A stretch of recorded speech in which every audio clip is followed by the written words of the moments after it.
Bismillahirrahmanirrahim. Assalamualaikum warahmatullahi wabarakatuh.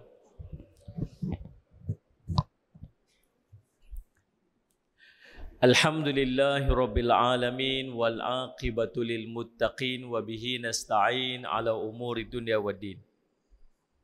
Ashhadu an la ilaha illallah wa ashhadu anna sayyidana Muhammadan abduhu wa rasuluh. Allahumma salli wa sallim ala habibil karim sayyidina Mustafa sallallahu alaihi wasallam wa ala alihi wa ashabihi wa man tabi'ahum bi ihsanin ila yaumiddin. Subhanaka la ilma lana illa ma 'allamtana innaka antal alimul hakim. Rabbi shrah li sadri wa yassir li amri wahlul 'uqdatam min lisani yafqahu qawli. Bismillahi ma syaa Allah la yasuqul khaira illa Allah ma syaa Allah. La yasrifu su'a illa Allah ma syaa Allah. Ma kana min ni'matin fa min Allahi ma syaa Allah. Wa la haula wa la quwwata illa billah al-aliyyil azim. Bismillahilladzi la yadurru ma'asmihi syai'un fil ardi wa la fis sama' wa huwas sami'ul alim.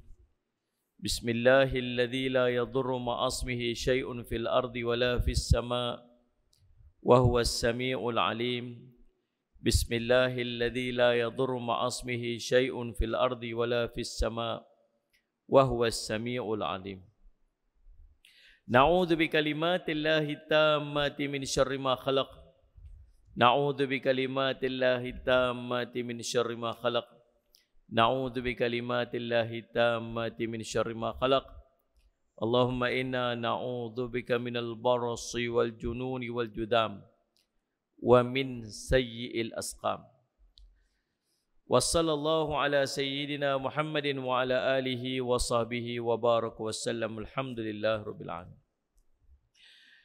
Yang saya hormati Ustaz pengacara majlis, yang saya hormati Salih ala Sayyidina Muhammad, pengerusi masjid, seluruh ahli dan kuasa, tuan imam, pegawai masjid, para asatizah, alim ulama, ibu-ibu, ayah-ayah, tuan-tuan, perempuan sedang hadirin dan hadirat yang dirahmati sekalian. Alhamdulillah, puji syukur kita panjatkan kepada Allah SWT dapat sama lagi kita pada malam ni. Kali ketiga atau kali keempat lah kot. Mai sekali last hari tu, yang sebelum tu mai masjid lama dulu. Teringat sangat beritahu kat ustaz tu pasal kena paku. Terkena meja waktu tu, saya ingat lagi meja apa? Meja macam sampan tu. Pegang-pegang cak kena paku saja. Tu yang teringat sangat tu. Ada benda dia kan. Alhamdulillah. Tuan-tuan, kita berada pada bulan Rejab. Salah satu perkara istimewa yang berlaku dalam bulan Rejab ni tuan-tuan, iaitu peristiwa Isra' Mi'raj. Ulama khilaf tentang bila tarikh tepat berlakunya peristiwa Isra' Mi'raj ini. Beberapa pendapat ulama tentang tarikh dia. Bahkan ada yang mengatakan peristiwa Isra' Mi'raj ni tak berlaku bulan Rejab pun. Kita ni, di khususnya Nusantara ni, berpegang dengan pendapat yang mengatakan dia berlaku pada 27 Rejab. Kita boleh khilaf, boleh berbeza pendapat tentang tarikh dia. Tapi yang tak boleh berbeza pendapat ialah peristiwa Isra' Mi'raj wajib berlaku, mesti jadi. Ya, ini mesti jadi. Isra' pun sama, Mi'raj pun sama. Dua-dua wajib jadi. Pasal apa? Pasal dalil dia, dalil Al-Quran. Bila Quran ni benda kena percaya. Wajib percaya. Yang ada pula yang duk kata apa, saya ni tanglin okey lagi ustaz, tang Isra' Mi'raj ni tak apa nak boleh percaya sangat. Pasal logik-logik memang tak boleh nak pi. Kalau pi dekat sebulan, kalau perjalanan daripada Mekah pi ke Madinah, Salih ala Sayyidina Muhammad, daripada Mekah pi sampai ke Masjid Al-Aqsa tu, biasa-biasa tu. Bukan tempoh dia pendek.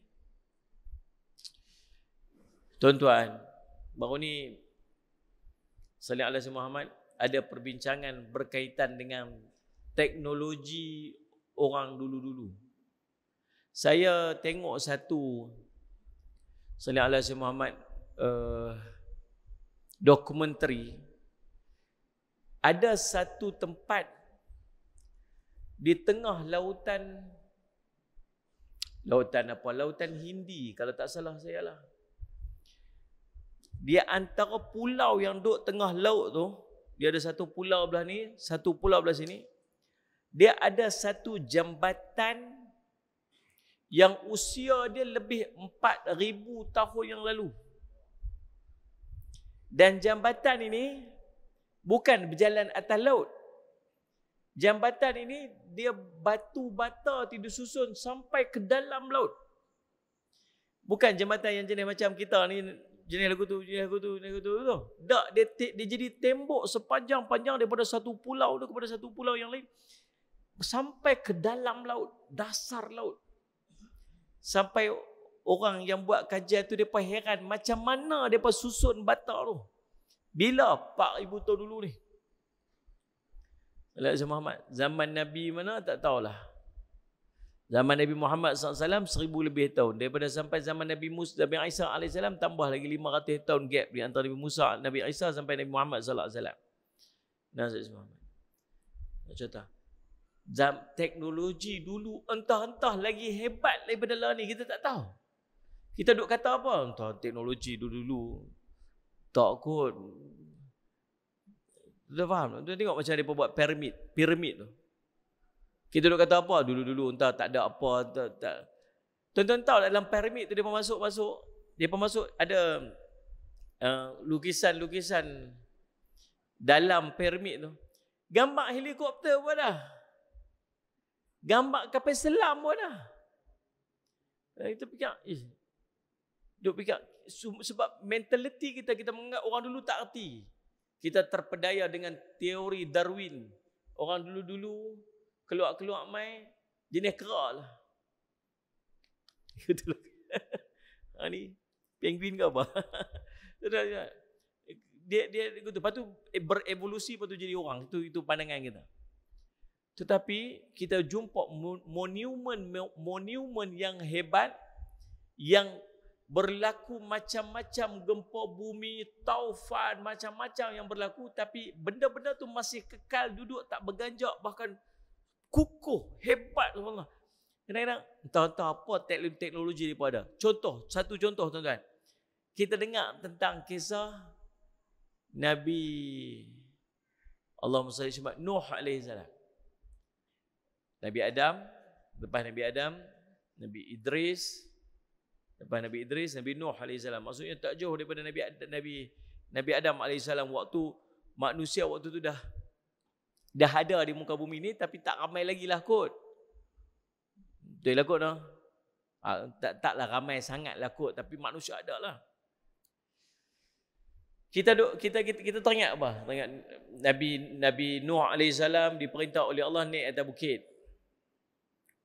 Lepas tu diperintah oleh untuk buat kapal.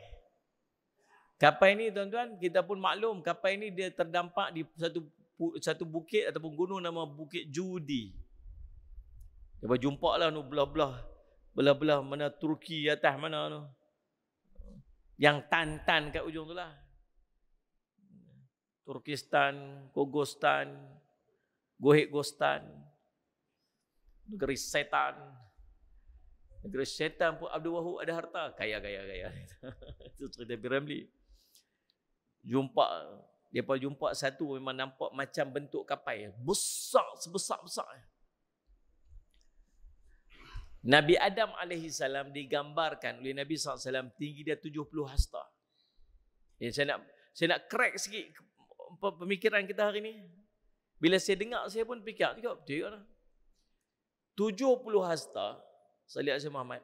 Kalau 80 orang pengikut Nabi Nuh alaihi salam yang tinggi dia 70 hasta, tuan-tuan agak-agak besar kapal tu besar mana?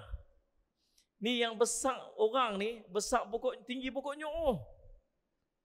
Mereka ada 80 orang pengikut Nabi Nuh AS lebih kurang. 70 ke 80 orang. Tuan-tuan agak kapal dia besar mana? Besarlah. Tu, sallallahu alaihi wasallam tak termasuk dengan para binatang yang Allah perintah Nabi Nuh AS untuk buat masuk ke dalam kapal. Setiap binatang yang ada tu semua pasang duduk dekat dalam Allahumma salli ala sayyidina Muhammad kapal. Dan belayak ni bukan sehari. Bukan salli ala sayyidina Muhammad sebulan. Lebih 100 hari dalam riwayat sebut. Kalau lebih 100 hari, dia pemakan apa?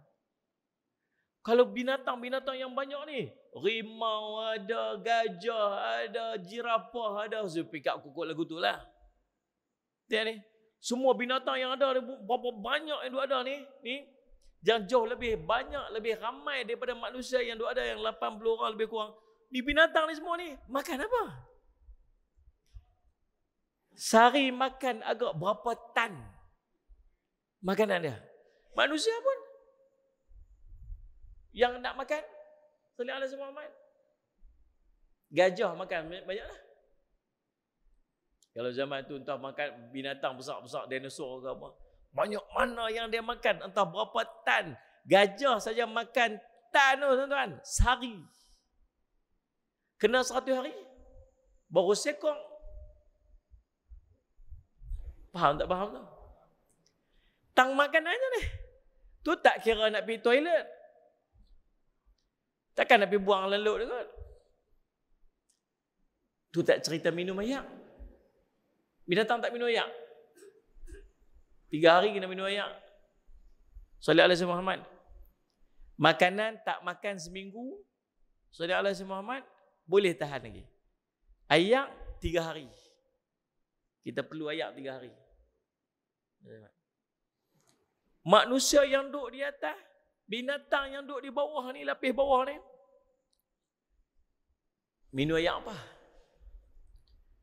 Dia kata ayak bah banyak Ustaz. Kau try minum ayak bah banyak. Banjir main kolam ketir ni. Nak? Lepas tu sadar tak hantar ayak. Ayak tak ada di rumah. Dia kata, minum ayak bah tu. Cari sirit. Betul tak? Minum ayak bah. Bayang besar mana agak tangki ayak yang ada kat dalam kapal tu. Besar mana dia punya tangki ayak, besar mana, banyak mana dia punya stok makanan. Sallallahu alaihi Muhammad. Tu tak kira lagi ventilation, tak kira lagi macam-macam benda yang keperluan yang duduk atas kapal itu untuk accommodate semua yang duduk atas kapal itu. Tuan-tuan, agak teknologi yang macam mana ada pada zaman Nabi Nuh AS. Agak-agak no. Kita tengok kapal cruise. Kapal cruise yang duduk dalam apa ni dekat Salih Jumat, apa ni Penang ada cruise apa. Mewah tuan ada. Baru naik. Paling banyak 500 orang. Kok banyak, kok boleh pergi 1000 saya tak tahulah, tapi lebih kurang macam tu. Itu pun kita tengok, ya Allah besarnya, masya-Allah besar. Ini orang saja dah besar tu, besar tinggi apa ni. Pokoknya binatang sampai seluruh binatang semua pasang-pasang semua kat dalam tu. Uish, agak besar mana kita tak tahu. Dan teknologi apa yang pakai kita tak tahu. Sebab kita punya fikir orang dulu tak kerti apa. Dan tentu ingat, Nabi Nuh AS tebang pokok guna kapak. Nak buat kapal besar tu, nak buat apa-apa. Kata, Nabi Nuh pakai kapak ikut nak kedukung gergang seorang-seorang. Entah teknologi apa yang Nabi Nuh AS guna untuk tebang pokok-pokok, belah pokok, kemudian nak pasang buat begini. Entah apa teknologi, kita tak tahu. Tapi pemikiran kita menganggap teknologi orang dulu-dulu ni tak ada. Kuno, pakai batu. Pelaga batu. Lagu tu lah kot kita pegang sebab yang tu yang kita jumpa. Nah, faham tuan-tuan? Nah, tapi yang berlaku pada zaman Nabi SAW ni zaman Nabi 1000 tahun yang lalu. Sallallahu alaihi Muhammad. Mungkin teknologi itu dah pun dah tak ada lah. Sebab ada satu ketika teknologi semua dihapuskan. Kita hanya jumpa saki baki sisa-sisa peninggalan, tapi kita tak tahu teknologi itu apa. Peninggalan tu ada, benda ni ada. Tajuk semua orang tengok, besarnya macam mana mereka buat ni. Sampai ada pendapat-pendapat yang mengatakan adanya alien yang mai tolong. Pasal mereka duk tunjuk. Sebab tang ni, satu negara ni tunjuk satu objek yang sama turun pada langit. Bentuk dia lebih kurang. Ada lagu ni, ada mata semua. Pergi satu negara yang lain, peradaban yang lain, jumpa lukisan kat sini, sama pula bentuk dia. Yang ni pun macam, yang ni pun turun kat sana, yang ni pun turun kat sana. Itu dia pegang, depa buat conclusion, depa kata, Allahumma salli alaihi wasallam, ni mungkin alien yang turun yang pergi tolong orang, tak tahulah macam-macam lah. Tuan-tuan sekalian, tapi tak kisahlah. Cuma peristiwa Isra' Mi'raj ini berlaku pada zaman Nabi kita Muhammad sallallahu alaihi wasallam. Walaupun tak logik ngakai. Tak logik ngakai, macam mana berjalan satu malam aja. Tapi tetap wajib percaya. Sebab kedua-dua dalil Isra' dan Mi'raj, dua-dua dalilnya Al-Quran. Yang pertamanya tuan-tuan, Allahumma salli ala sayyidina Muhammad, Allah sebut dalam surah Al-Isra', ayat yang pertama itu dalil Isra'. Subhanalladzi asra bi'abdih lailan minal masjidil haram ilal masjidil aqsa alladzi barakna haulahu linuriyahu min ayatina innahu huwas samiul basir. Maha suci Allah yang telah memperjalankan hambanya daripada Masjidil Haram ke Masjidil Aqsa, yang kami berkati kedua tempat ini, sallallahu alaihi wasallam Muhammad, untuk memperlihatkan tanda-tanda kebesaran kami. Sesungguhnya Allah jualah yang maha mendengar lagi maha mengetahui. Dalil Mi'raj pula. Isra' perjalanan darat. Mi'raj naik ke langit daripada Masjid Aqsa naik ke langit. Walaqad ra'ahu, sallallahu alaihi wasallam Muhammad, walaqad ra'ahu nazlatan ukhra inda sidratil muntaha indaha jannatul ma'wa.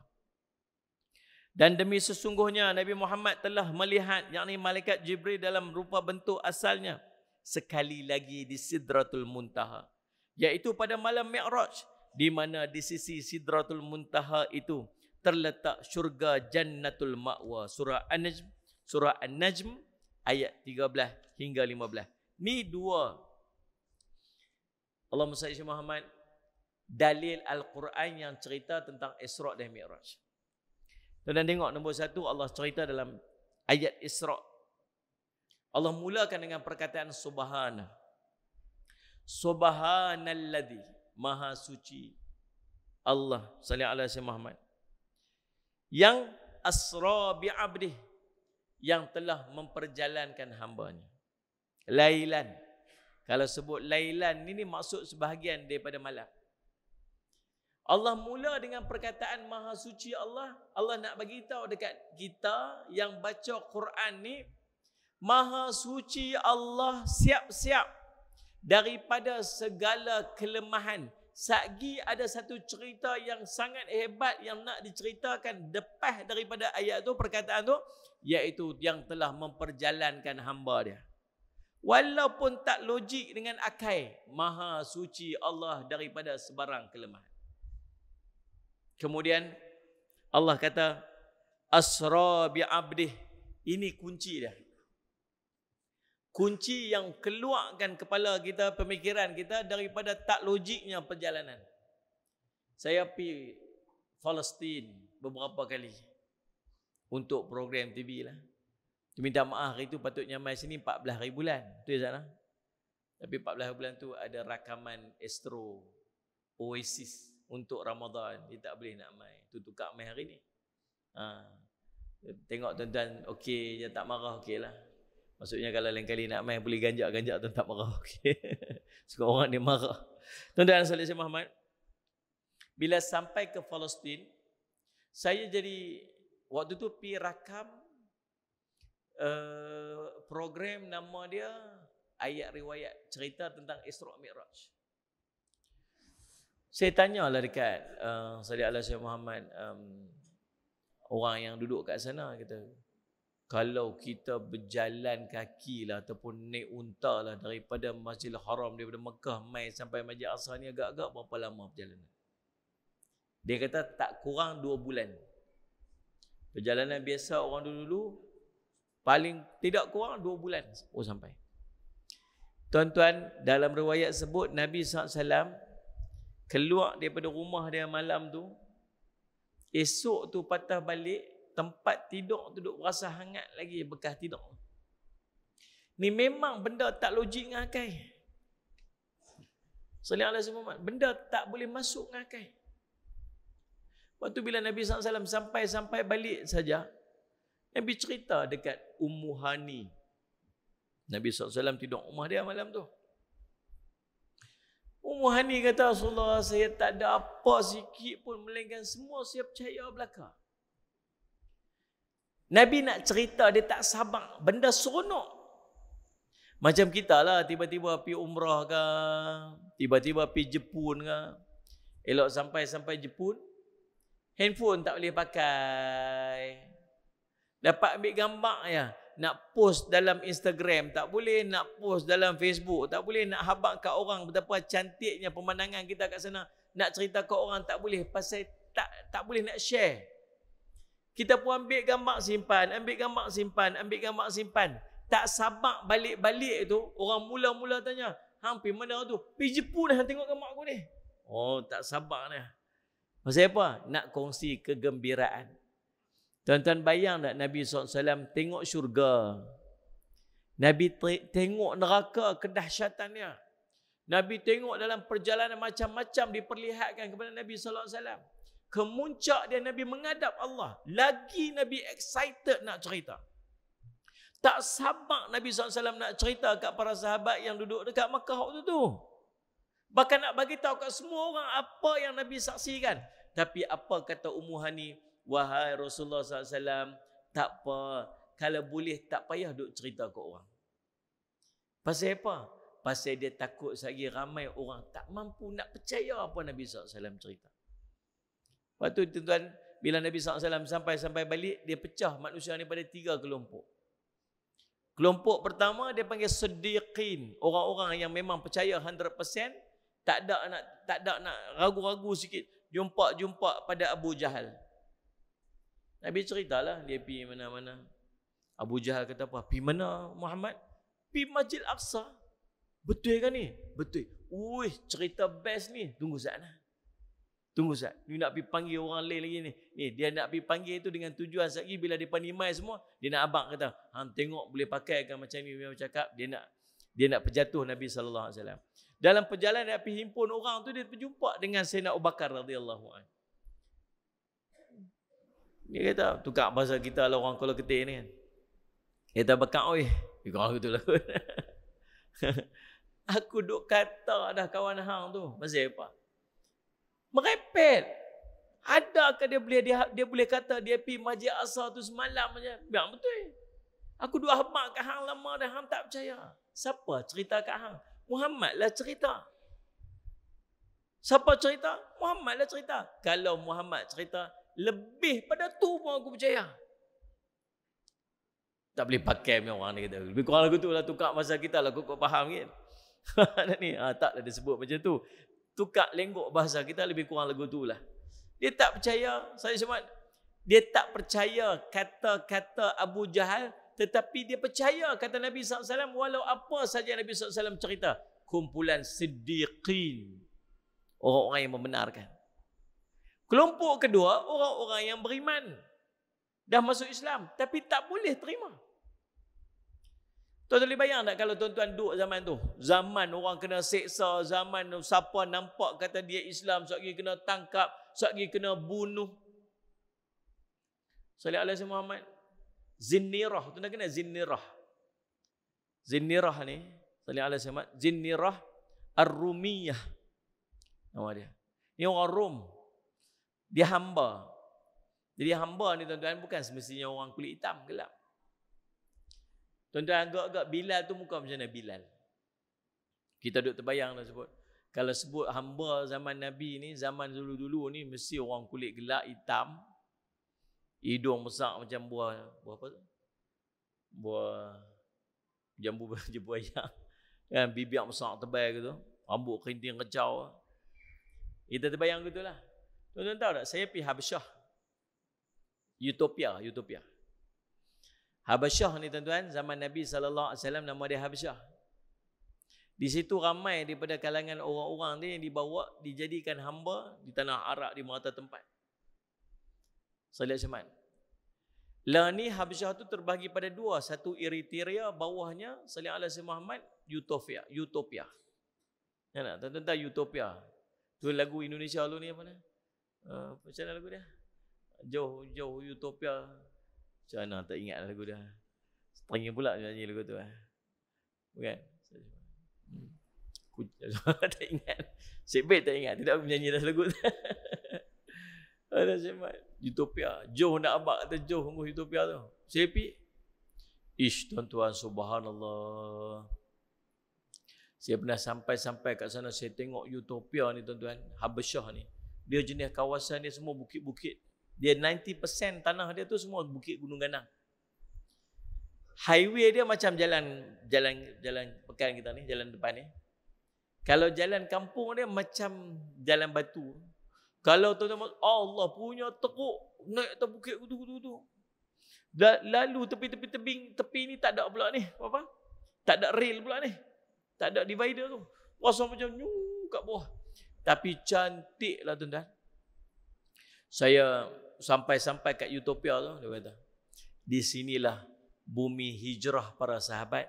Waktu para sahabat hijrah yang pertama sebelum hijrah ke Madinah, para sahabat berhijrah ke Habasyah. Mereka berjalan kaki daripada Mekah, pergi sampai ke Jeddah, daripada Jeddah naik sampan melintah Laut Merah sampai ke satu pulau nama Pulau Dahlak dekat Eritrea tu, berjalan kaki lebih 1000 km sampai ke tempat nama dia Istana Raja Najasyi tu. Saya pergi tempat tu. Tuan-tuan, terbit air mata kita. Kata, ya Allah, susahnya perjalanan mereka ni. Ada mereka baru jumpa satu istana duduk tenggelam dalam tanah Raja Najasyi. Tuan-tuan, saya pergi. Subhanallah dulu. Allah Rabbi, sedih tengok. Tuan-tuan sekalian Alaihi Muhammad, orang-orang Utopia ni dulu-dulu depa dijadikan hamba. Depa ni memang sungguh kulit gelap. Tapi segak. Bentuk muka depa segak-segak, hidung mancung macam orang Eropah, hidung tajam. Bibir elok, mata bunda cantik, bulu mata macam tu, rambut kerinting sikitlah. Kulit je gelap. Tuan-tuan jangan duk anggap kata mau hamba je muka lagu tu. Segak. Saya ingat kalau duduk kat Malaysia ni pelakon apa? Segak tu kita. Dan satu rajin sungguh, rajin. Tuan-tuan pergi kot pekan masing-masing depa semua jenis tak tabu. Bawa apa pun semua buah tabu, jalan. Malam-malam suka duduk biarlah. Oh subhanallah tuan-tuan, saya semat. Depa ni lah. Dan bukan setakat tu. Yang jadi hamba kadang-kadang orang Arab sendiri. Salih ala Sayyidina Muhammad. Antaranya, Allahumma salli ala Sayyidina Muhammad, Allahumma salli ala Sayyidina Muhammad, Allahumma salli Muhammad, yang ada di kalangan bangsawan. Orang-orang bangsawan yang kena serang, tempat mereka kena tangkap, akhirnya anak-anak mereka dijadikan Allahumma salli ala Sayyidina Muhammad, hamba-hamba. Suhaib Ar-Rumi di antaranya. Ni Zinnirah Ar-Rumiyah ni, dia ni orang Rom. Orang Rom ni orang putih-putih. Segak-segak orang Eropah. Tapi ditangkap jadi hamba. Bila jadi hamba, tuan dia siapa? Tuan dia nama Umar Al-Khattab radhiyallahu anhu. Waktu tahu kata Zinnirah ni jadi ikut Nabi, agama Nabi SAW, apa dia buat? Dia pukul. Dia seret pergi tengah panas. Dia jemuk tengah panas. Buh batu atas badan. Ada yang mereka seksa pakai baju besi. Tak jemuk tengah panas. Melecup habis badan ni. Khabab al-Arad tuan-tuan. Dia buh api. Tak banyak. Seret daripada hujung sana sampai hujung sana. Lekang lagi belakang ni. Tu penyiksaan yang dilalui oleh para sahabat zaman tu. Kemuncak penyiksaan kepada Zinirah, ambil besi panas, cak cucuk je mata, buta dua-dua mata. Anda boleh bayang tak tu? Oh, subhanallah. Penyiksaan yang dilalui oleh para sahabat waktu tu kena teruk. Tiba-tiba waktu tu lah Nabi SAW mai cerita pula, saya semalam pergi ke Masjid Aqsa, sekurang semalam aja. Lepas tu naik pula ke langit. Tuan-tuan boleh bayang tak mereka ni? Ya Allah, awak waktu ni. Pasal apa waktu ni tunggulah sat nak buat mai cerita yang macam-macam ni pun tunggu sat yang lain. Waktu yang lain. Agak-agaknya lah kan. Tiba-tiba turun perintah semayang pula. Ya Allah, awak time ni. Kami ni nampak sikit macam cenderung kat Nabi kena tangkap, kena seksa. Ini suruh semayang pula 5 kali sehari pula dah lah. Tunggulah sat. Bagilah kita menang pilihan raya lu, PRU ke-16. Contoh. Tunggulah sat. Awak lah ni, pasal apa lah ni? Contoh. Macam mana? Lepas tu ada di kalangan sahabat yang tak boleh terima. Yang tadi ni lagi beriman. Apa Rasulullah nampak syurga tu macam mana? Lagi takut nak masuk neraka. Lagi seronok, excited nak masuk syurga. Tu kelompok pertama tadi. Kelompok kedua, lah awak waktu ni, pasal apa waktu ni? Kelompok ketiga langsung tak percaya. Jadi tuan-tuan, salih asma, maka penjelasan dia pada asra bi'abdih. Apa maksud asra bi'abdih? Yang telah memperjalankan hamba dia. Maksudnya Nabi SAW bukan berjalan sendiri. Nabi diperjalankan. Mak ni. Kita pergi Kuala Lumpur sini berapa jam? Berapa? 6 jam no, kalau getih no. Juga. Kalau nak tala pergi apa ni, Kulim dulu kot. Boleh pergi berderah ikut jalan saya no. Kalau kat tempat saya, daripada rumah saya pergi Kuala Lumpur 3 jam setengah. Tu kira kalau bawa 120 km sejam lah. Kalau berderah sikit lagi dapat 3 jam. Berderah sikit lagi dapatlah 2 jam 45 minit gitu kan. Berderah boleh. Biasalah 3 jam. 4 jam logik. Tapi kalau cengkerik, tak saat ni ada cengkerik saya kuat minit kat tangan saya. Dia main bagi salam. Ambil cengkerik tu, buh dalam cawan, tutup, berderah. Pergi Kuala Lumpur 4 jam. Ni pukul 9, 10, 11, 12, 1 sampai. Pergi berkena roti canai apa semua tu. Lepas tu patah balik main sini balik. 2, 3, 4, 5, 6 sampai ni balik. Lepas tu lepas cengkerik tu. Ni. Tu dia balik rumah dia. Balik rumah dia, bini dia tanya, abang Rik abang cengkerik pergi mana? Kata abang pergi mana? Pergi minum teh tarik tahun ni. Tak balik-balik malam ni. Dia kata pergi Kuala Lumpur. Kita biar betul ya abang ni. Kita sungguh aku pergi Kuala Lumpur. Kata. Macam mana abang pergi Kuala Lumpur? Kita. Tak logik cerita nak cerita buat cerita biar betul ni. Pergi Kuala Lumpur. Kata. Sungguh aku pergi Kuala Lumpur. Kata. Macam mana abang pergi? Kata. Bukan aku pergi sendiri. Pergi dengan kereta ustaz tu tumpang ni. Laju nak mampu. Aduh sebenarnya. Bagi cengkerik tak logik lah. Tapi bagi kita 4 jam tu logik lah. Betul lah. Bagi manusia, perjalanan daripada Masjidil Haram ke Masjid Aqsa dalam tempoh semalam, tak logik lah. Tapi bagi Allah, tak mustahil lagi laju pada tu Allah boleh buat. Kalau buat ti sini, ti sana boleh. Tepi sana, tu sampai sana. Boleh. Allah boleh buat lagi cepat pada tu pun boleh buat. Betul dan? Sebab tu Allah kata apa? Yang telah memperjalankan hamba dia. Dan perkataan hamba itulah ulama mufassirin menyebutkan bahawa yang berjalan pada malam tu bukan roh Nabi semata-mata. Tapi yang berjalan pada malam tu ialah jasad dan roh Nabi SAW sendiri. Sebab kalau berjalan roh tak ada mukjizat. Itu bukan mukjizat. Ya. Semalam bangkit pagi tadi. Puas sungguhlah cerita kat bini kita. Puas betul lah abang semalam. Pasal apa? Semalam tahu tak abang pergi makan malam dengan Presiden Amerika. Biar betul sungguh makan dengan Biden. Nama dia Biden. Orang ingat orang Kuala Ketir je nama Biden. Presiden mereka pun nama Biden. Makan dengan bini tu. Bila? Malam semalam. Biar betul abang, abang duduk sebelah saya lah. Betul abang makan semalam dengan dia. Makan kat mana? Malam mimpi. Mimpi tu sesuatu kat orang lah. Ini bukan satu benda mukjizat, bukan satu benda yang mencari adat kalau benda tu berlaku hanya dalam mimpi. Roh, perjalanan roh.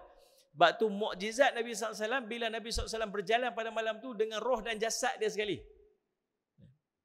Minal Masjidil Haram, daripada Masjidil Haram ke Masjid Aqsa. Allahumma salli ala Muhammad. Tuan-tuan, Masjid Aqsa ni tuan-tuan, bila Nabi SAW sampai, Nabi naik burak. Malam tu Nabi SAW naik burak. Burak ni tuan-tuan, Nabi sebut dalam hadis riwayat Imam Bukhari, seekor binatang berwarna putih. Badan dia kecil sikit daripada bagal, besar sikit daripada kaldai. Nama dia burak. Dia melangkah sejauh pandangan mata. Tuan-tuan tak sudut cari kat dunia ni tak jumpa burak ni. Burak oil ada. Burak oil ada. Lepas tu burak oil pula gambar dia tu macam kuda ada sayap apa tu. Yang tu kok burak tu bukan burak. Mana ni? Tu kuda terbang. Itu hanya imajinasi manusia. Burak ni dalam riwayat tak ada sebut dia ada sayap. Dalam hadis sahih cerita dia hanya berwarna putih, nombor satu. Nombor dua, dia kecil sikit pada bakal. Tuan-tuan tahu bakal? Tahu? Siapa sini pernah tengok bakal? Kenal bakal? Tahu? Tak tahu? Saya pun tak tahu. Kita kenal bakal ni Piramli abang kita tu lah. Dia bakal dia kata tu. Tahu. Jangan tengok. Kaldai. Besar sikit pada kaldai. Lebih kurang macam tu lah. Al-Barqu ni tuan-tuan. Al-Barq ni dia masuk kilat.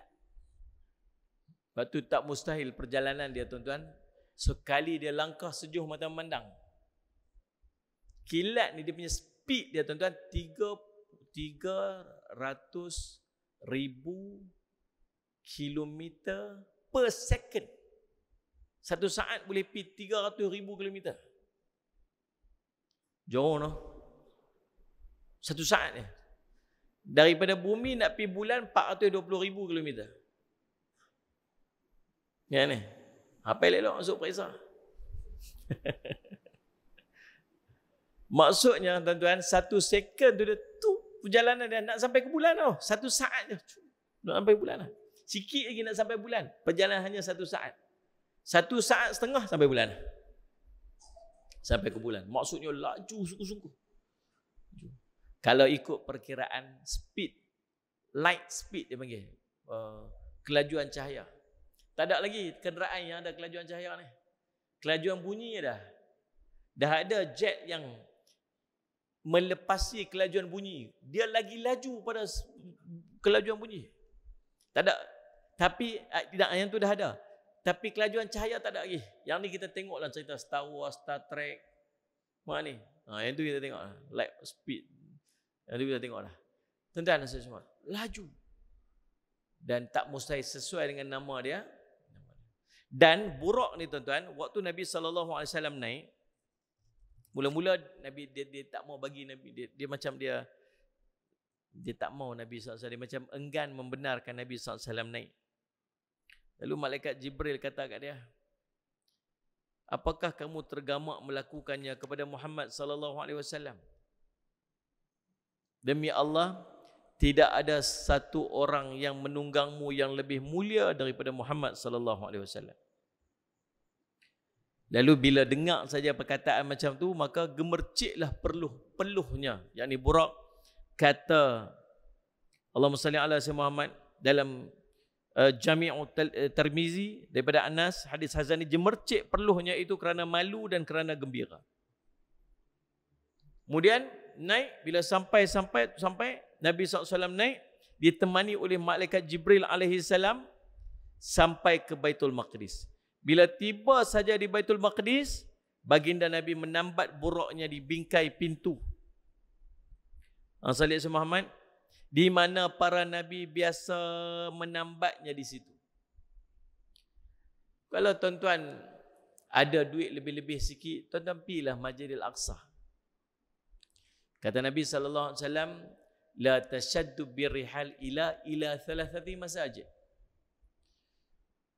Janganlah kamu bersusah payah nak pergi melancong, nak pergi berihlah, kecuali pergi ketiga masjid ni. Masjidil Haram, Masjidi hadha, masjidku ini, kata Nabi SAW. Waktu Nabi SAW cakap, dia waktu Nabi duduk di Madinah.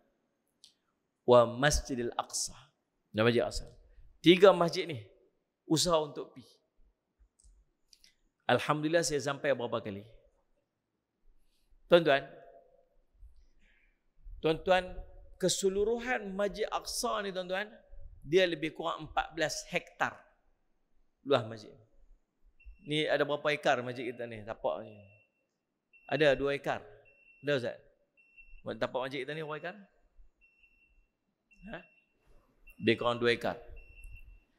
Luas tapak Masjid Aqsa tu 14 hektar. Bukan ekar ni, 14 hektar. So bila Nabi SAW malam tu sembahyang, mengimamkan 124,000 para Nabi, maka tak mustahil semua boleh berimpun dalam Masjid Aqsa tu. Pasal keluasan dia 14 hektar. Ya. Kita biasa kalau tuan-tuan pergi ke Masjid Aqsa, dia akan bagi kita duduk di bahagian belakang masjid. Situlah tempat. Sebab tempat sana tu dia ada dalam kawasan Baitul Maqdis tu, ada bahagian ramai tu Masjid Aqsa duduk tengah-tengah dalam tembok Baitul Maqdis yang luas tu. Ada bahagian ini zon untuk orang-orang Nasrani ataupun orang-orang Kristian. Bahagian ni ada orang Yahudi duduk kat sini. Bahagian sini dia ada orang, Allahumma salli Muhammad, adalah beberapa tempat. Bahagian orang Islam dia duduk belah belakang dekat dengan tembok besar luar tu. Biasa kita akan duduk di belah belakang tu. Hotel-hotel kita duduk kat situ. Ada hotel-hotel milik orang Palestin. Kemudian kita pun pergi nak pergi semayang. Oh seronok tuan-tuan pergi Masjid Aqsa ni, nak cerita kat tuan-tuan. Ya Allah, seronok. Kita berjalan nak masuk pergi masjid tu, kiri kanan ni bangunan lama-lama, batu-batu tu. Lama-lama dulu ni sebab bangunan tu bangunan kota Baitul Maqdis yang lama dulu ni. Masuk kita. Sampai kat depan pintu tu. Hari tu saya pergi syuting, saya tak pakai kopiah. Pakai baju yang itulah, baju uniform dia bagi tu. Sampai pintu luar dia orang tentera Israel jaga. Pintu sebelah dalam dia orang Palestin, tentera Palestin jaga. Polis Palestin. Sebab tanah kawasan tu dia panggil tanah wakaf milik orang Palestin, orang Yahudi tak boleh senang-senang masuk kat dalam tu. Saya sampai dia tahan saya. Pasal orang bukan Islam tak boleh masuk. Dia kata, nak pergi mana? Dia cakap Arab. Orang Israel tu dia cakap Arab. Nak pergi mana? Saya kata saya nak pergi semayang. Dia kata antas sini, dia kata saya Cina. Dia kata hang Cina. Dia kata tak, anak Malaysia, dia saya Malaysia. Dia kata, lah antas sini. Saya pun tunjuk pasport Malaysia. Dia kata qra Fatihah. Dia suruh saya baca Fatihah. Orang Yahudi, polis askar Yahudi tu, baca Fatihah, dia kata. Saya pun baca. Tuan-tuan, dia dengan badan besar, dengan kepala botak, pegang senapan, ketak tu. Qra Fatihah. Kita baca Fatihah sampai habis. Iqra qul huwallahu ahad. Dia suruh baca qul huwallahu ahad. Lepas tu kita duk sangkut-sangkut, dia tolong sambung pula kat kita. Lepas tu dia saja nak bully kita. Polis Palestin kata, sudah panggil masuk. Alhamdulillah tuan. Bila tuan-tuan masuk Masjid Aqsa ni, pertama-tama sekali tuan-tuan tengok di dalam tembok dia, tuan-tuan akan tengok pokok-pokok, Allahumma salli ala Muhammad, zaitun yang dah tua-tua. Banyak pokok zaitun ni. Lepas tu dia ada laluan dia, track dah jalan. Tuan-tuan pun ikut jalan tu, ikut dalam batu tu. Kemudian ada tangga naik ke atas sebab di tengah-tengah tu dia ada kawasan bukit. Step tangga. Dekat atas bukit itu tuan-tuan akan jumpa pintu gerbang. Masuk pintu gerbang tu, tuan-tuan akan jumpa satu bangunan yang kubah dia berwarna emas. Dia nama dia Masjid Qubatus Sakhra. Masjid Kubah Mah. Dalam Masjid Kubah Mah ni dibina zaman Sayyidina Umar. Sallallahu alaihi Muhammad. Kemudian zaman Khalifah Marwan, dia bina masjid tu bagi cantik, letak Kubah Mah, belanja sangat mahal. Sebab dalam tu ada satu batu nama batu Mi'raj. Batu Mi'raj inilah kiblat orang Yahudi sampai lah ni. Dan kiblat kita sebelum Allah perintah untuk pindah arah kiblat ke Masjidil Haram, Kaabah. Ni. Tu. Dulu tu. Nabi SAW naik pijak atas batu tu, kemudian Nabi naik Mi'raj. Dalam riwayat cerita sampai batu tu nak terangkat ikut Nabi SAW. Kita masuklah dekat dalam masjid tu. Biasanya hari Jumaat masjid tu tempat orang perempuan solat. Masuk dia bentuk bulat. Bentuk bulat lagu tu. Kita pun masuk kat dalam. Masuk dalam, kita tengok nampak sekeping batu macam batu hampak kat tengah-tengah. Di hujung tu dia ada satu lubang, dia tulis The Footprints of Prophet Muhammad. Kita tapak kaki Nabi SAW. Kita pun seluk pegang-pegang tu, wangilah, biasa orang letak punya wangi sebagainya. Pergi depan sikit ada satu tangga turun ke bawah. Kita pun turun bawah. Turun di bawah batu tu ada kapet warna merah, boleh semayang bawah tu. Cuma bila kita duduk bawah tu, kita nampak urat batu dia menyerang lagu tu. Urat batu bawah tu dia menyerang lagu tu. Sebab itulah mungkin orang duduk rasa yang dia ni sebenarnya duduk macam tu. Bahkan ada riwayat ulama dulu pernah tengok keadaan dia batu dia memang macam tu. Wallahu a'lam. Benar Ustaz Syamad. Bila duduk bawah tu, waktu tu saya nak sembahyang zuhur, saya ingat. Tiba-tiba jumpa jemaah Malaysia. Dia kata, "Ustaz main mana?" Saya buat syuting kat sini. "Jom kita sembahyang zuhur sama." Mayang kami mayang bawah tu. Lepas sembahyang saya beralih kat dia. Saya kata, "Tuan-tuan tahu tak tuan-tuan sembahyang kat mana ni?" "Tahu Ustaz, Masjid Aqsa." "Tahu tak tang mana betul-betul?" "Tang mana?" "Ustaz," dia kata, "tuan-tuan, kita sembahyang di bawah batu tempat solat, perintah solat turun. Perintah semayang turun. Tang ni lah Nabi SAW turun. Dan tuan-tuan semayang tang ni." Bergerak teriak. Right. Kita pun naik atas balik, keluar daripada masjid tu, bergerak pergi ke depan. Bila bergerak pergi depan, jumpa satu lagi pintu gerbang. Sampai ke pintu gerbang ni, tuan-tuan tengok depan tu, tuan-tuan sekalian, sallallahu alaihi Muhammad, nampak ada satu masjid di depan sana, kubah dia warna macam arang. Cakul. Nak kata hitam, bukan hitam. Dia macam arang. Bahasa orang putih dia panggil cakul. Warna cakul. Warna kelabu gelap. Dan tuan-tuan, tang tu wajib berhenti tang tu. Tak pasal apa wajib berhenti tu. Dia ada satu perkara yang tuan-tuan wajib buat tang tu. Nama dia selfie. Sebab cantik sangat. Tang tu memang siapa berhenti, dia mesti pusing lah ni. Dia akan selfie nampak belakang sana. Dia selfie belah ni, dia nampak belakang dia Kubah Mah tu. Memang tempat tu cantik sungguh. Ni wajib bahasa kita lah. Kita kalau wajib ni hukum dia tak buat berdosa. Yang ni tak buat pun tak apa. Perangai kita tu, kena wajib buat tu. Kita pun turun ke bawah. Pergi depan sana, satu-satu masjid kat depan tu ada kubah tu, nama dia Masjid Qibli. Di sebelah kiri dia masjid nama Masjid Marwan.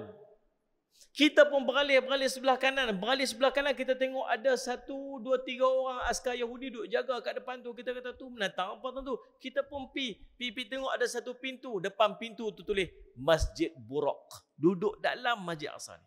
Rupanya dalam Masjid Aqsa ni ada banyak masjid. Masjid Qubatul Sakhra, Masjid Qibli, Masjid Marwan, Masjid Buraq. Kita pun masuk dalam. Buka pintu, kita tengok dia turun ke bawah. Masuk jumpa tangga. Tangga tu pergi kat tu, kemudian dia pusing balik ke bawah. Dia duduk di bawah. Pergi tengok kat dinding ada satu besi bulat duduk melekat kat dinding tu. Kan? Itu simbolik tempat Nabi SAW ikat burak dia. Mai pekat kita ni, pekat picium besi tu. Ni. Cium besi je kan ada apa. Orang pergi pasar tu nak abang simbolik. Jangan pergi cium pasal apa. Minat cerita kita ni kan tengok pelik sikit. Kata besi ni lah yang Nabi ikat. Tak ada Nabi ikat kat pintu. Tuan-tuan, lepas tu kita pun beralih kat tepi ni, kata awak dinding ni pelik sangat, tak tahu. Boleh bayang ni kita macam ni. Ni ada tiang tengah ni, ada 6. 1, 2, 3, 4, 5, 6. Belah ni cantik dah. Tengok belah ni, ada dinding duduk tengah-tengah ni.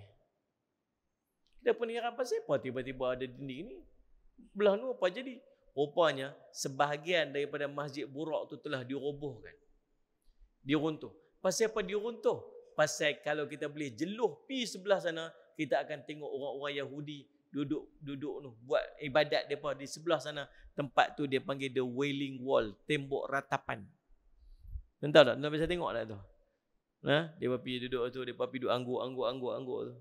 Cara depa, antara cara depa tu, depa panggil angguk-angguk lah. Tuan duduk kat depan, tengok depa duduk baca kitab, depa duduk angguk-angguk gitu.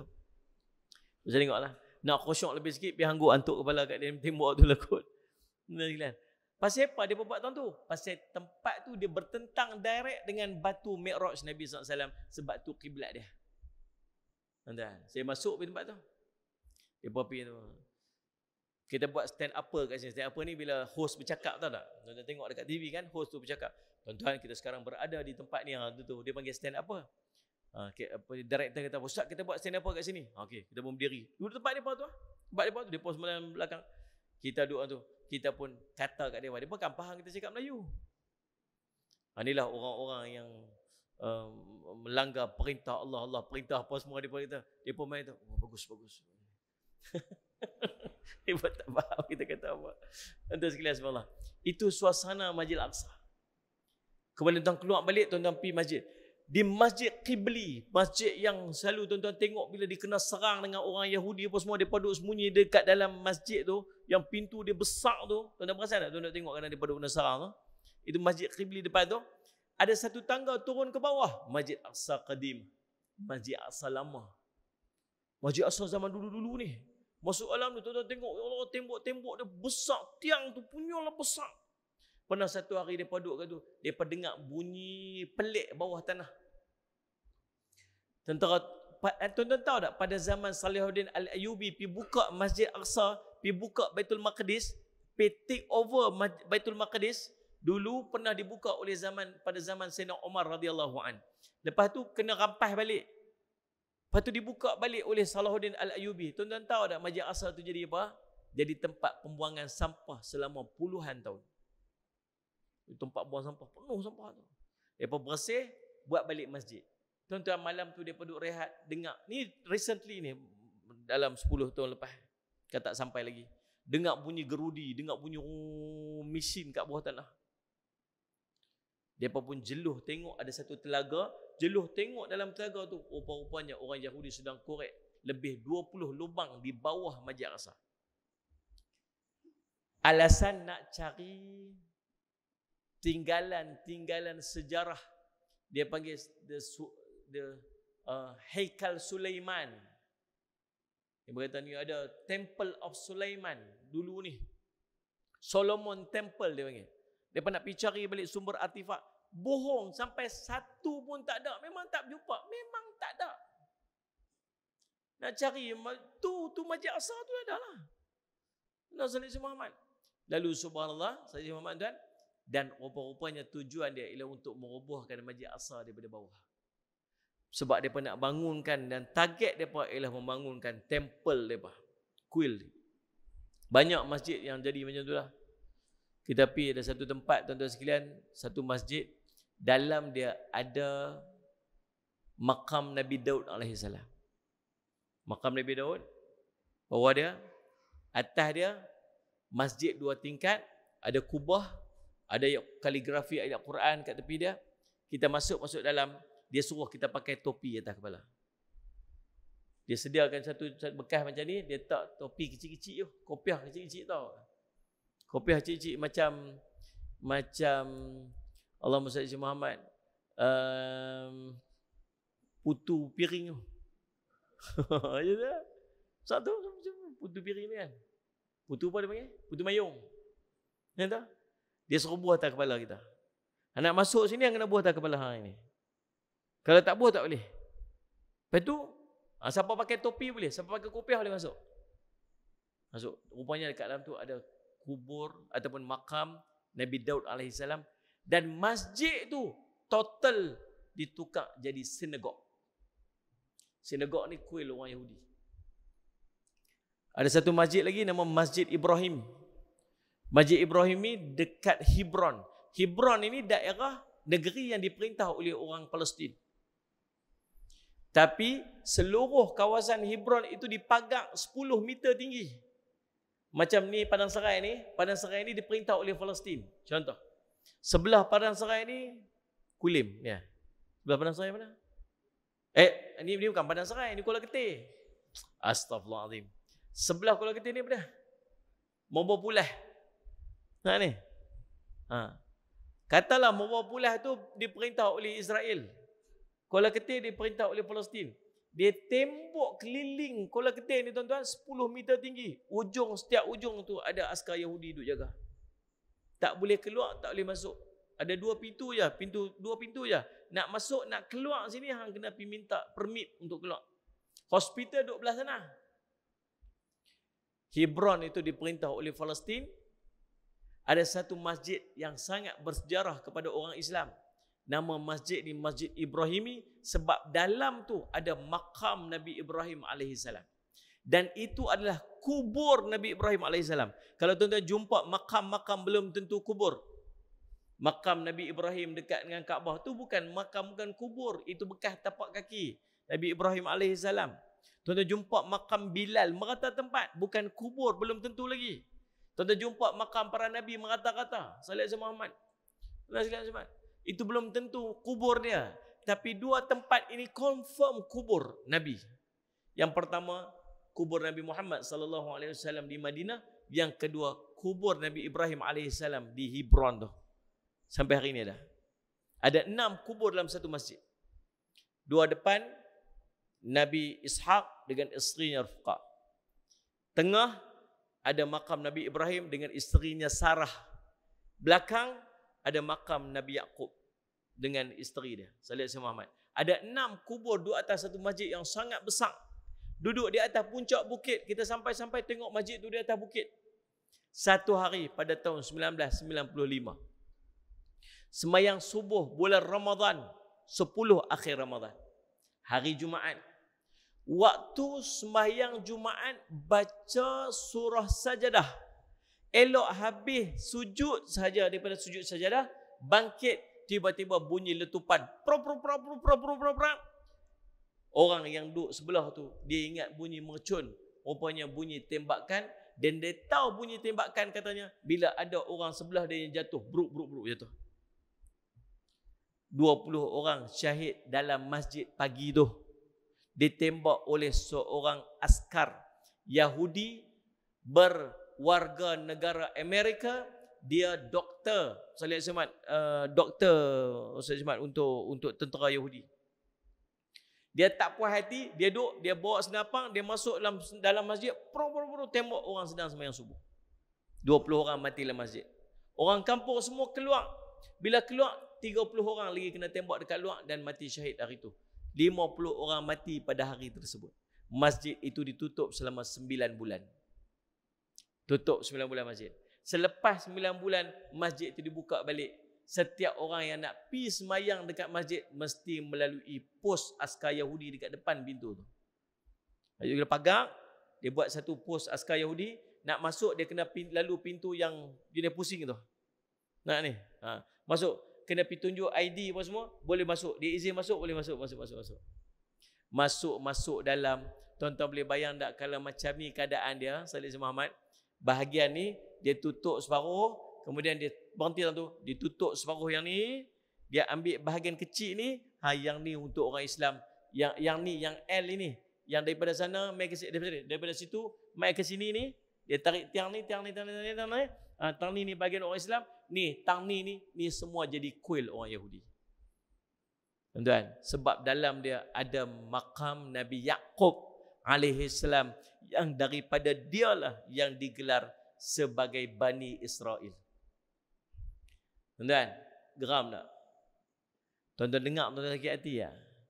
Kalau tuan-tuan tak sakit hati, tak tahu apa jadi dengan hati tuan-tuan. Sebab rumah Allah dia tukar jadi kuil. Sakit hati. Bukan satu, berlambak masjid semua jadi kuil. Bahkan banyak masjid yang dah bertukar jadi pusat cenderahati pun dah. Subhanallah. Tu yang jadi di Palestin. Salih si Muhammad. Tuan-tuan, itu Masjid Aqsa. Saya cerita. Lalu sampailah Nabi SAW ke Masjid Aqsa. Lalu Nabi SAW pun ikat burak dia dekat situ. Salih ala si Muhammad. Lalu Nabi SAW pun naik ke langit. Walaqad ra'ahu nazlatan ukhra. Demi sesungguhnya Nabi Muhammad telah melihat malaikat Jibril dalam bentuk rupanya yang asal. Itu kali kedua. Kali pertama Nabi SAW tengok malaikat Jibril alaihi salam waktu peristiwa turunnya ayat ya ayyuhal mudaththir. Besar mana malaikat Jibril alaihi salam? Malam tu Nabi tengok malaikat Jibril. First time tengok ke langit. Penuh ruang langit ni. Sepenuh-penuh ruang langit ni. Semua terlindung. Tak nampak langsung langit. Tengok ujung sana. Tengok ujung sini. Tengok sini. Tengok sini. Penuh ruang langit ni. Siapa ni? Terlindung oleh malaikat Jibril. Maksud besar sungguh malaikat Jibril ni. Boleh bayang tak? Tertutup seluruh ni. Besarnya. Masya Allah. Tak nampak ujung ufuk tu. Tak nampak. Terlindung ufuk tu. Besarnya malaikat Jibril ni. Nabi kata, besar sungguh kejadian kamu wahai Jibril. Jangan kata macam tu. Hebat sungguh. Jangan kata tu. Ada lagi besar pada aku. Malaikat Israfil. Hari yang malaikat Jibril diperlihatkan kepada Nabi SAW dalam bentuk rupanya yang asal. Malaikat Jibril ni ada 600 sayap. 300 sayap sebelah kanan. 300 sayap sebelah kiri. Yang malam yang Nabi SAW nampak malaikat Jibril penuh langit tu hanya buka satu sayap dia saja daripada 600 sayap dia. Kita kata, besar. Satu aja penuh ruang ni. Subhanallah, besarnya malaikat Jibril AS. Nabi kata, hebat penciptaan kamu Jibril. Jangan kata lagu tu. Ada lagi besar pada aku. Siapa? Malaikat Israfil. Besar mana malaikat Israfil ni? 1200 sayap. Maksudnya sekali ganda malaikat Israfil yang besar. Malaikat Jibril yang besar. Kata, Masya Allah. Tuan-tuan, kalau bandingan daripada 600 kepada 1200 tu, kita bayang sekali ganda kan? Kalau besar ni, maksudnya 2 kali lah. Besar tu lah lebih kurang. Betul kan? Faham ke tu? Tak. Kalau malaikat Jibril buka semua 600 sayap dia, buka, dia hanya duduk di bawah satu sayap malaikat Israfil. Tu dia. Besar tak besar? 600 sayap buka, duduk bawah satu. Bayangkan kalau dia buka semua 1200 sayap dia. Kata, besarnya sayap malaikat Israfil, besarnya malaikat Israfil. Jangan kata lagu tu. Ada lagi besar. Malaikat pemikul arash. 2400 sayap. Yang kalau dibuka 1200 sayap malaikat Israfil, hanya duduk di bawah satu lembayung sayap malaikat Nabi, malaikat pemikul arash Allah SWT. Tuan-tuan, sebab tu besarnya para malaikat. Nabi SAW tengok malaikat Jibril kali kedua dekat Sidratil Muntaha. Dan dalam perjalanan itu, tuan-tuan sekalian, Allahumma salli ala sayyidina Muhammad, Nabi SAW berjumpa dengan para Nabi dan para Rasul. Allahumma salli ala sayyidina Muhammad. Tuan-tuan, patah balik sikit. Bila Nabi SAW sampai dekat Masjid Aqsa, Nabi SAW solat 2 rakaat. Semayang. Waktu tu dalam riwayat sebut, Nabi SAW mengimamkan seluruh para Nabi dan para Rasul. Dalam nak membuktikan dan nak mengiktiraf Nabi SAW sebagai penghulu kepada para Nabi dan para Rasul. Bukan Nabi yang lain. Nabi Muhammad SAW, Nabi kita. Kemudian malaikat Jibril AS bawa kepada Nabi 2 bekah. Satu bekah berisi arak, satu bekah lagi berisi susu. Lalu baginda memilih susu. Lantas Jibril berkata, engkau telah memilih fitrah. Segala puji bagi Allah yang telah memberi hidayah kepadamu untuk memilih fitrah. Jika kamu mengambil arak, nescaya akan sesatlah umatmu. Hadis riwayat Imam Bukhari. Lalu Nabi SAW pun naik ke langit Mi'raj. Bila sampai ke langit, tiba di langit dunia, Jibril berkata kepada malaikat penjaganya, bukalah. Dia bertanya, siapa ni? Aku Jibril, kata dia. Lalu dia bertanya lagi, ada siapa bersama dengan kamu? Jibril menjawab, ya, bersamaku Muhammad. Dia bertanya lagi, apakah diutuskan sallallahu alaihi Muhammad malaikat kepadanya? Sallallahu alaihi Muhammad. Malaikat menjawab, Jibril menjawab, ya. Lalu malaikat penjaga langit pertama pun membukanya sambil berkata, marhaban dengan kedatangannya. Sesungguhnya telah datang sebaik-baik orang yang datang. Allah bersahabat. Hadis ini riwayat Imam Bukhari. Bila Nabi SAW sampai ke langit pertama, Nabi SAW tengok ada seorang lelaki sedang duduk. Di sebelah kanan dia ada satu kumpulan manusia. Sallallahu alaihi Muhammad. Sebelah kirinya ada satu kumpulan manusia. Bila dia tengok sebelah kanan, dia senyum. Bila dia tengok belah kiri, dia menangis. Lalu Nabi SAW bagi salam dekat dia. Dia jawab salam, dia kata marhaban kepada anak yang soleh dan Nabi yang soleh. Sallallahu alaihi Muhammad. Kemudian bila baginda bertanya Jibril, siapakah lelaki itu? Maka Nabi Jibril pun menjawab, itulah Adam. Di sebelah kanannya anak-anak cucunya yang bakal menjadi ahli syurga, dan di sebelah kirinya adalah bakal daripada ahli neraka. Tuan-tuan, pasal apa jumpa Nabi Adam AS pada langit pertama? Kata Imam As-Salihi dalam kitabnya Sallallahu alaihi wasallam, dalam kitab dia, dia sebut Sallallahu alaihi Muhammad, menurut Ibnu Abi Jamrah dia sebut, Nabi Adam AS diletak di langit yang pertama sebab nak beritahu seolah-olahnya bahawa subhanallah Sayyid Muhammad, dia adalah Nabi yang pertama dan bapa bagi sekalian manusia. Itulah hikmah dia. Sallallahu alaihi Muhammad. Ada juga pandangan daripada ulama kata Nabi Adam tu nak mengingatkan kita tentang kejadian mereka daripada tanah, sebab langit pertama yang paling dekat dengan tanah. Nabi Isa langit yang kedua. Pasal apa Nabi Isa? Sebab Nabi Isa adalah simbol kepada roh. Tanah saja tak cukup tanpa roh. Jadi demikian, mai langit kemudian Sallallahu alaihi Muhammad, langit ketiga, langit kedua jumpa Nabi Isa, jumpa Nabi Yahya. Nabi Yahya kata ulama Sallallahu alaihi Muhammad adalah simbol kehidupan. Tuan-tuan, demikian naik lagi keempat jumpa Nabi Idris, langit kelima jumpa Nabi Harun, langit keenam jumpa Nabi Musa, langit ketujuh jumpa Nabi Ibrahim alaihissalam. Sallallahu Muhammad. Macam mana Nabi Adam alaihissalam, Nabi pun turut memberi salam kepada mereka semua. Mereka jawab salam Nabi, mengalu-alukan kedatangan Nabi, mengucapkan marhaban kepada saudara yang saleh, Nabi yang saleh, mendoakan kebaikan untuk Nabi sallallahu alaihi wasallam, dan Nabi pun mengucapkan kepada baginda marhaban kepada anak yang saleh dan Nabi yang saleh, sebagaimana diucapkan oleh Nabi Adam alaihi salam. Sebahagian mereka menceritakan diceritakan rupa parasnya oleh baginda. Nabi Musa dilihat oleh baginda seorang lelaki yang kurus dan tinggi, kulit hitam manis kulitnya dan lurus rambutnya. Dan sallallahu alaihi wasallam, Nabi Isa dilihat baginda berupa seorang lelaki yang bertubuh sedang, dadanya bidang, rambut kerinting, kulit kemerah-merahan. Nabi Ibrahim dilihat baginda seperti wajah Nabi sallallahu alaihi wasallam. Tuan-tuan, itulah beberapa kisah yang berkaitan dengan Isra' dan Mi'raj yang kita boleh ambil pengajaran. Saya nak conclude dengan beberapa satu pandangan ulama. Perjalanan Isra' Mi'raj Nabi SAW ini perjalanan seorang hamba bertemu dengan Tuhan ya. Perjalanan seorang hamba nak dekatkan diri kepada Tuhan ya. Sallallahu alaihi Muhammad. Maka kita nak dekatkan diri kita kepada Tuhan kita, ambil ibrah daripada peristiwa Isra' Mi'raj. Nombor satu, pasal apa malam?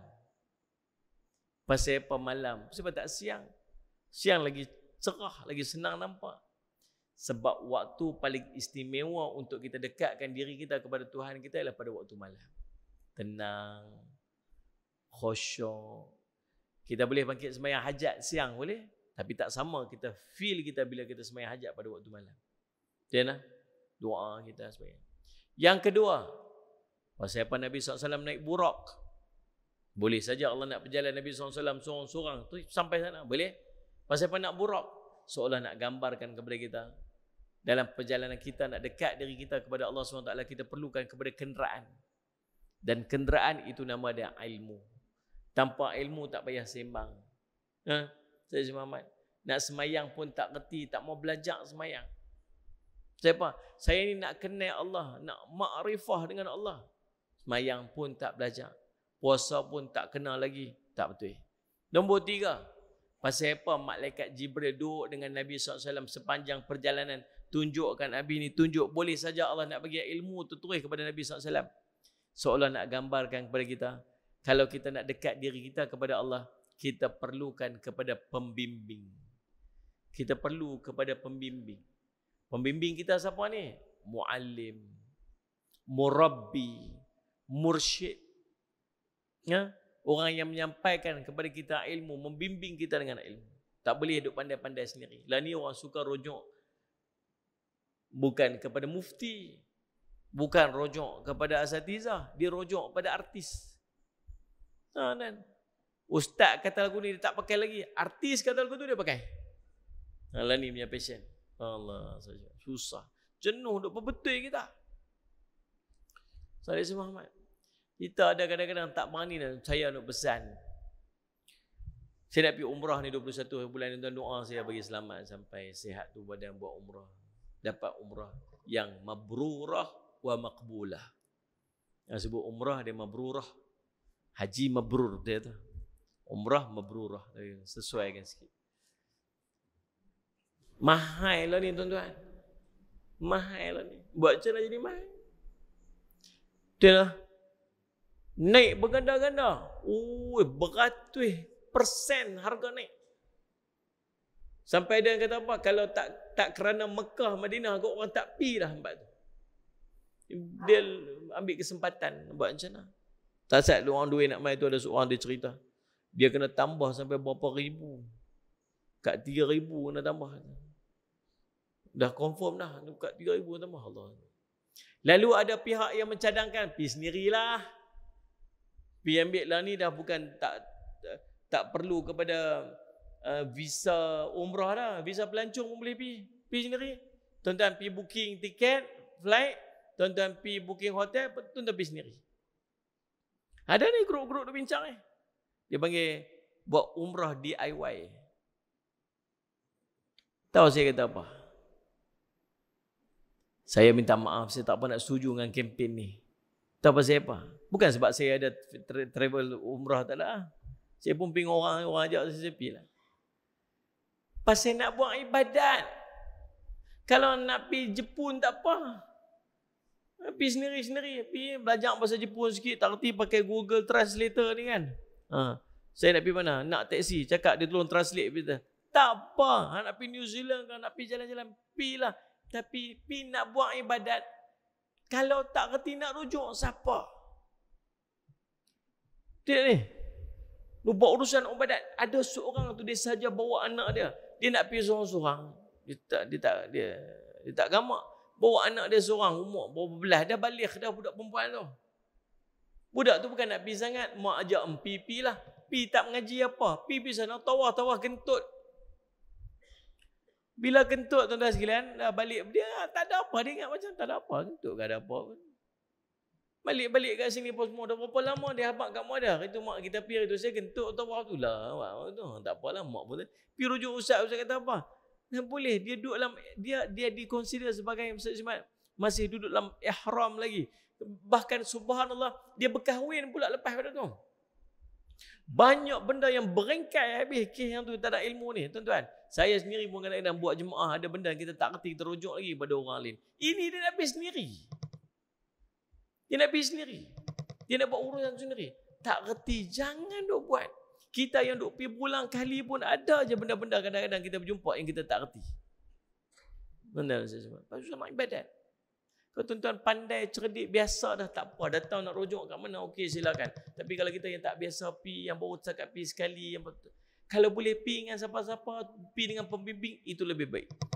Pasal kita nak buat ibadat dan kita nak pastikan ibadat kita tu Allah terima dan tak ada masalah-masalah yang akan berlaku dah ini. Saya cuma tuan. Tu.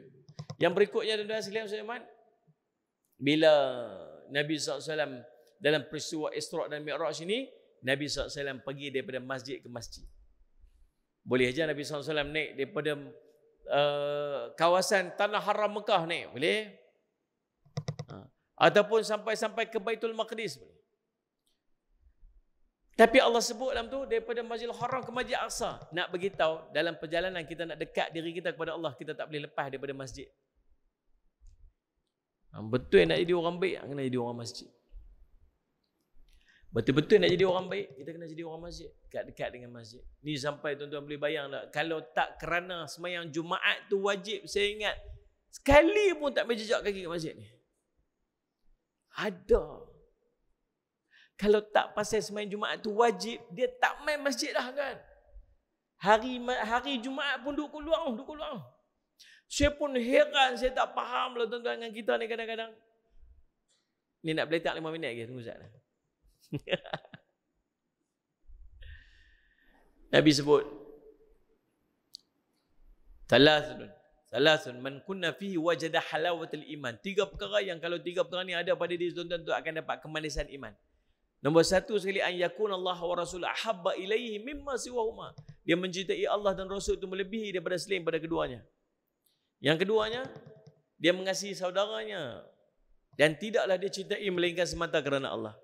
Yang ketiga, dia benci untuk kembali kepada kekufuran. Sebagaimana dia benci dilemparkan dalam api. Yang nombor 1 sekali, dia cinta pada Allah lebih daripada semua. Orang cinta ni lagu mana cinta ni? Orang cinta ni tuan-tuan, bukan tunggu takat cakap I love you.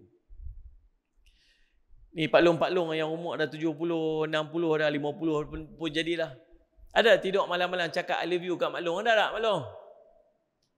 Tidur malam-malam. Tok Hang. Ya Tok Hang. I love you. Wah, muntah hantar tu. Agaknya lah. Mana ada tak sebut dah. Tak sebut dah. Ni. Kalau sebut baguslah. Orang datang. Tengok orang tua-tua, tengok orang putih tu. Jalan pegang tangan. Balik je pegang tangan lagi kita tengok. Ayolah pegang-pegang tu. Buang terbiak apa lagi pun. Lagi telefon anak-anak dia ni. Balik cepat nampak mak ni, nampak gaya tak lama ni. Tuan-tuan, cinta ni dia terzahir dengan perbuatan. Kata, ni Pak Jam panggilkan Nuri rumah. Aku meluat betul dengan Pak Jam. Dia kata kat bini dia. Bukan abang tak mau pergi, tapi tak boleh pergi dengan panjang ni. Panjang, tengoklah hari tu ni, betul pilihan raya hari tu ni. Mentang-mentang bendera lain. Oh, dia maki kita ikut dan aku tak boleh pergi dengan panjang ni. Jomlah pergilah, kalau tak pergi dia kata apa pula. Julah. Agak-agak dia pergi tu, dia duduk lama-lama tak? Agak-agak pergi duduk belengkak lah rumah tak? Pergilah tak tahu duduk depan, duduk kat sofa duduk sana, tu tengok TV, tolong angkat hidang. Ada tak? Ada. Agak-agak lah. Ni faham tak faham saya tanya ni? Ada tak gitu? Tak ada lah. Dia duduk tau ujung.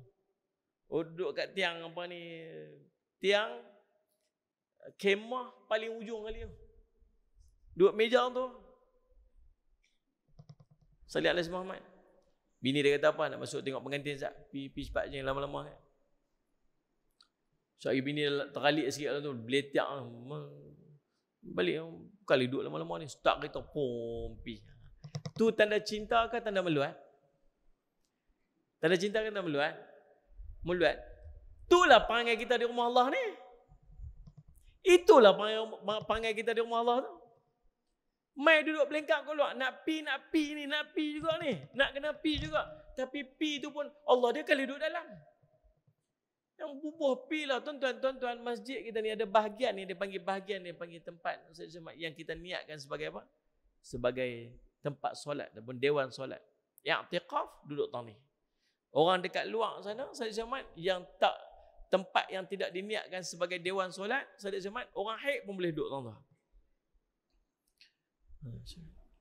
Hampir pilih aircon 23 biji lebih sejuk pada Maybank ni tuan-tuan.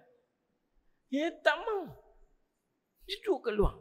Dia tak boleh duduk dalam. Dia rasa macam, ni gimana tau, dia rasa rimah, dia rasa saya perut, dia rasa lenguh, dia rasa macam duduk dalam bara, duduk atas bara api. Tapi dia nak pi, dia nak pi juga. Dia berasa dia nak pi, tapi dia tak boleh duduk. Benar tak? Tu tanda cinta ke tanda meluat? Faham tak faham? Nabi kata, "Ukhdhurul Jum'ah." Mai yang Jumaat orang lelaki. Wadnu minal imam, duduk dekat dengan imam. Nabi sebut sebuah riwayat. Imam Tirmizi kalau tak salah saya. Ukhdhurul Jum'ah, mai Jumaat ni orang lelaki. Mai duduk dekat dengan imam, bukan duduk dekat imam ini tu, imam khatib tu. Sesungguhnya fa inna rajul, sungguhnya seorang lelaki yang dia suka duduk jauh daripada imam ni hari Jumaat tu, maka akan dibelakangkan tempatnya dalam syurga walau dia dapat masuk syurga. Dia boleh masuk syurga. Pahala banyak dah, siap nak masuk syurga dah. Mai sampai malaikat dah ambil duduk belakang. Pasal apa? Nak duduk belakang sangat lu, Jumaat ambil duduk belakang. Agak-agak lagu tu lah. Benar sih. Ni rumah Allah ni. Ni. Ni pun duk kata ni, Ustaz kata 5 minit dah 7 minit dah ni. Dah balik. Allah macam mana? Tanda cinta. Allah, tak selesa lah, tak seronok lah. Ni balik tanya abang. Kalau pergi main Jumaat, tang mana abang suka duduk hari Jumaat tu? Itu dia kata kat bini dia, yang tahu tak bilik ayak mana, bilik ayak masjid? Tahu bilik ayak masjid mana? Tahu. Tepi tu. Dia kata apa, yang suka duduk dalam tandas waktu orang azan ni setan.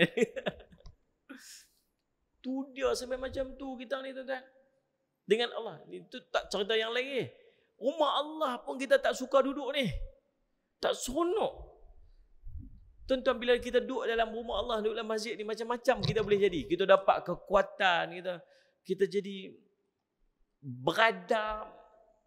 Main sembahyang, kita boleh main sunat, kita macam-macam benda kita boleh buat. Kekuatan yang Allah bagi disebabkan barakahnya masjid ni, kita dapat. Kita keluar, tak usah kata duduk luar. Kita duduk luar tu pun kita jadi panggil lain lah. Ni tuan-tuan duduk depan saya ni, muka baik-baik, yang soleh macam ni, yang tunggu ni. Tapi duduk luar tengok tu. Dia menyembang tak habis. Betul tak ni? Abang mengaku tak ni? Ni. Muslimat depan ni, solehah semua, muka ahli syurga. Cuba duduk belakang tu. Cerita karipap lah, cerita apa lah. Petang ni masak apa.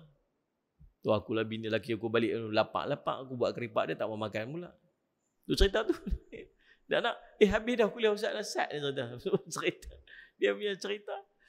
Tenang sebab dia tak payah tunggu di luar. Kita duduk di luar daripada tempat solat pun kita dah berubah dah karakter kita ni. Kita keluar lagi lebih-lebih lagi. Maka kalau cerita kita nak jadi orang baik, cerita nak jadi orang soleh, cerita nak kita dekat dengan Allah, nak berubah, aku tak mau jadi jahat, aku tak mau. Tempat di sini. Tempat dalam masjid. Tuan-tuan sekalian saya semua. Itulah beberapa ibrah yang kita boleh ambil. Mudah-mudahan jadi manfaat untuk saya, manfaat pada kita semua insya-Allah. Mudah-mudahan tuan-tuan sekalian Said Muhammad kita jadi orang baiklah. Jadi orang baiklah. Saya cuma berdoa Allah ampun dosa-dosa kita, angkat darjat kita, angkat martabat kita. Kita dibimbing oleh Allah ni supaya kita tak buat maksiat lagi dah. Kita ni sudah Allah bagi taufik pada kita untuk sentiasa buat baik saja. Insya-Allah. Mudah jadi manfaat tuan. Saya minta ampun, minta maaf silap. Aku qouli hadza wa astaghfirullah li wa lakum. Wassalamualaikum warahmatullahi wabarakatuh. Bismillahirrahmanirrahim. Alhamdulillahirabbil alamin.